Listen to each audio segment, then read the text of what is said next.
আসসালামু আলাইকুম ওয়া রাহমাতুল্লাহি ওয়া বারাকাতুহু। আমি পারভেজ টিভি থেকে সরাসরি সম্প্রচার।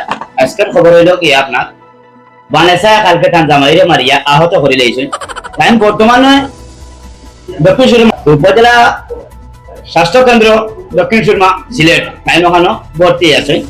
আরেক খবর হইল কি আপনার সল্টু চেয়ারম্যানরে পিটিয়ে ওনার স্ত্রী ওনাকে উসমানী মেডিকেল পাঠিয়ে দিয়েছে, কিন্তু উনি শরম পাবে বলে উনি কাউকে বলতে পারেননি।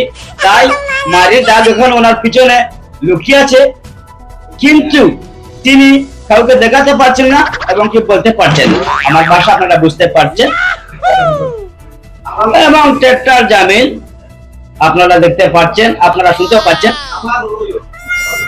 ট্রাক্টর জামিনকে মোটা ধাক্কা মেরে দড়া জমিনের বাহির দিকে पालिए दिए मैंने पलाई दी अपना होते बुझरा कुछ नहीं है समझा है, मुझको बात नहीं बुझता है।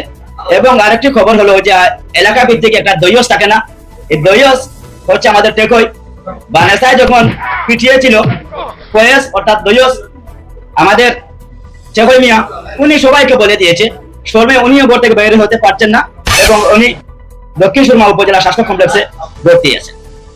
আবহাওয়া সংবাদ আজকের আবহাওয়া বার্তায় বলা হয়েছে সিলেট খুব বেশি জোর তুফান ও শিলাবৃষ্টি হতে পারে। এই জন্য সবাই গরু ছাগল বকরি যা আছে সবাই আকালুকির হাওরে চলে যাবেন নিরাপদ আশ্রয়ে।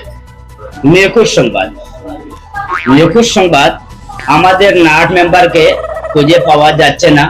যদি কোনো সহৃদয়বান ব্যক্তি পেয়ে থাকেন তাহলে সুরমা কমিটিতে যোগাযোগ করবেন এবং কি একটি মেসেজ পাঠিয়ে দিবেন যে ওনাকে আপনারা পেয়েছেন। যদি কোনো সহৃদয়বান ব্যক্তি পেয়ে থাকেন তাহলে ওনার জন্য একটি পুরস্কার আছে, লাঠির বাড়ি পুরস্কার।